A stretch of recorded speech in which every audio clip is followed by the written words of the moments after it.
before we even get started, you wrote one of my favorite episodes of all time with Buffy. Oh yeah, which one? Tell me what happened. I'll tell you the It was a time travel one, and it was one where Buffy thought she killed the girl, but she really didn't. Yes, Dead Things. Thank you. Yes. One of the best episodes. Thank you very much. I appreciate it. I believe that also has the onus of being Sarah Michelle Gellar's least favorite episode. Oh, nice. It was awesome. Because of the scene on the balcony with Spike, the sex scene thing. Which I understand, and I wish I could take credit for that idea. I think that was Josh's idea. Yeah, I thought it was great. That was an awesome scene. We thought it was It wasn't quite Spartacus level sex scene. Well, you know, Everyone's going to start somewhere, right? network TV, they, tend to cut things off. yeah, they kind of give us the squeeze. So you guys feeling good about the new season? Feeling great about the new season. I mean, I'm very excited for everybody to see the trailer. The show, you know, it has the same feel, but it's just so much bigger. It's just so epic. And you really get that from the trailer. Yeah, no, it's been such an exciting process like, filming this thing because it is, I think on a daily basis, I'm just staggered by how they can achieve, like, I don't know if you take some joy out of writing stuff that is impossible and then watching people achieve the impossible. Yeah, you know, my partner Rob Tapper, who unfortunately couldn't be here, you know, I'll write it, I'll send it to him. He'll say, "Steven, I love this. This is great. There's no way we can do it." And then somehow a month later, he figures out how to do it. I know. It's amazing. And I throw him gigantic shit, just You'll gigantic. get a flavor of that in the You trailer. really will. Yeah, there's a couple of shots in the trailer where you go, "Holy I'd like crap, to think that fans will be like, "Are you kidding?" You like I know I did. Like, I was there. I can't believe what they achieved. You know, like. Yeah, can you talk about those moments specifically if they're going to be in the trailer or not? no, you can't." Not really. No, I can't. It's very confidential. No, it's like anything. It's like you don't want to know. Everybody says they want to know spoilers, but nobody really wants to know. If I was about to tell you the ending of, no, you don't. You think you do. You're welcome. I'm helping. No, because it is really exciting and it is epic and massive on a scale that I don't know if I've seen on a TV show personally. I am staggered every time I see a script. I am staggered by what is going to happen, and that's kind of exciting. I know that I probably speak for all the actors when we are excited to see each new script as it comes because we know that something that kind of never been done before is going to happen in it, which is, I mean, a blessing beyond all things you could imagine.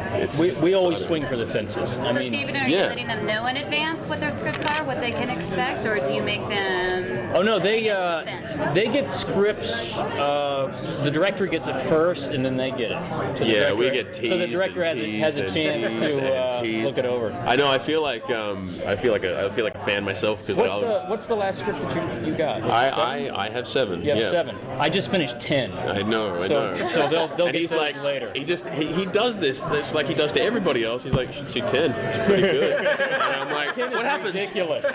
So you think you want spoilers? I'm like, I want to know what I'm doing. I don't know what I'm doing. I'm like, well, you know, what am I going to prepare for mentally? There's stuff in 10 that I cannot wait to see. You see, this is what he does every so time. great. That's it. And I'm like what? He's like, oh, you'll see. And he knowing smile. Here's the and I'm like, One of the things I'm actually proudest on the show is that we somehow, and I think a lot of it has to do with my work with Joss Whedon, we do finales like nobody's business. I mean, we go for broken finales. And I think also part of that is that we're not afraid to kill beloved characters, left and right. I know, it's brave. With John Hannah, that must have been a big decision to get rid of him. We love John, and there was a lot of hand-wringing at the very end. I got some calls from stars at the very end saying, maybe they don't break out this season. Maybe they break out next season. And I must be the best news because you know it's working. Yeah, and it was very satisfying because when the fan reaction to that final episode of season 1 came out, a lot of people said, you know, I didn't expect them. I expected something to happen where they didn't break out and it would stop, and they were shocked that we murdered so many people. Well, because I can speak as a fan of the first season, which is a crazy experience to have. And I remember watching it and just going, "You did? No, you didn't. No, you didn't. No, you didn't." And constantly, you know. And I'm sure there's going to be a lot of that kind of thing. You'll be saying that in spades in this season. That's all we do. There was a lot of twists strangely, between the first season and the prequel, where I didn't see a lot of things coming. I was really amazed. Isn't that amazing? Do you have those kind of things coming for us this season, or talk about, I guess, how you came up with some of the twists for the prequel? There are definitely surprises. I've always liked a sometimes overly complicated story. I like really, really complicated stories where you think it's going one way and then it goes another. I think that's just one of the joys of writing and actually watching something. So things I've loved about Romans through the Roman side of things through the first 2 seasons, that is what you've managed to achieve as far as mixing up how they interact and status changes and all that sort of stuff. Yeah, and the other thing I love playing with is heroes that aren't completely heroes and villains that you start to love and you root for, even though they do horrible things. Lucretia, especially. You had me convinced in the prequel that she used to be a good person, and something must have happened and made her a bad person. And no, she was always bad. So how cool was that episode? How cool was that? One of my favorites. Another one of those. Yeah. Oh no, you didn't. Things for me. Man. Yeah. Let me ask you, how do you feel about let me just rephrase that.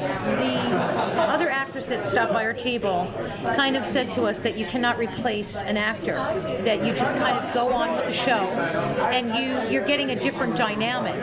So the actors respect you for who you are and they're not looking to replace you, right? Fine. Yeah. Now, do you think that the fans are going to feel that way as well?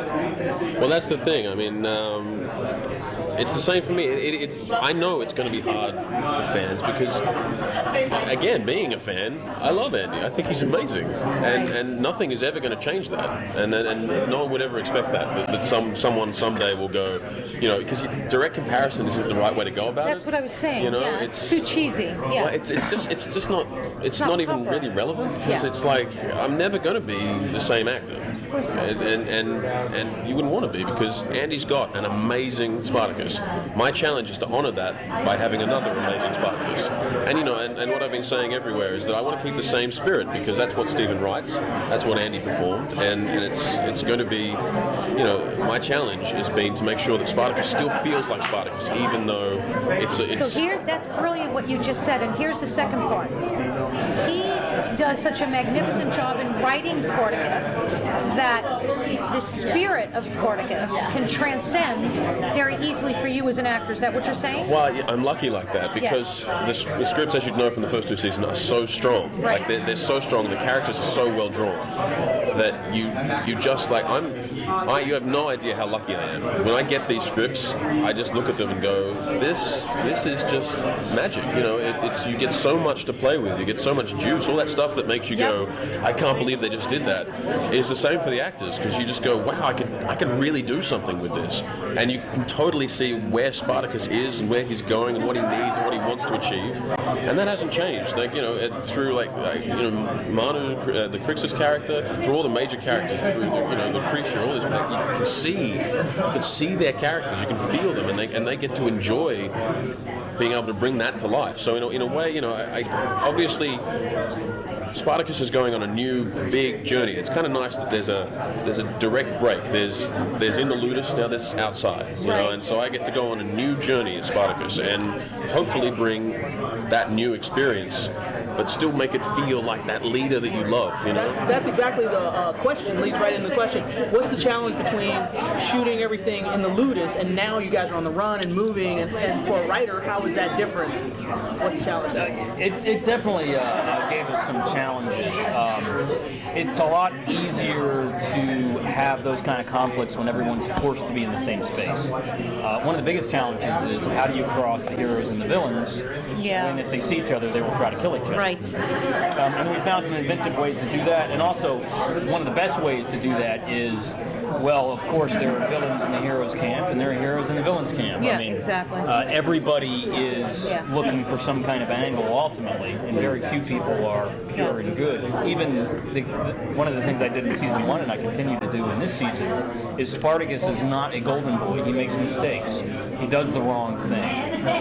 Sometimes he's too brash. Sometimes he's not brash enough. That's one of the beauties of Spartacus' character is because he's at a level a flawed hero. Mm-hmm. He's got a lot of baggage that he's got to try and work through and try to do good things and find, because he's got a lot of demons that he's got to fight, which kind of makes him really interesting. Can I cut else? It seems like you're kind of pushing the boundaries of what you can show in terms of gore and nudity and stuff like that. Yeah. Do you kind of get things pushed back by the network? You say you can't do that. You can't do that. No, every now and then, we'll a lot of times we'll cut it out ourselves because we'll see There's an X-rated version of Spartacus. And sometimes it's written, sometimes I get it, on dailies where it's been expanded upon. And there's been a couple of times when I've seen stuff and I go, Oh, whoa, let's cut that out. crazy.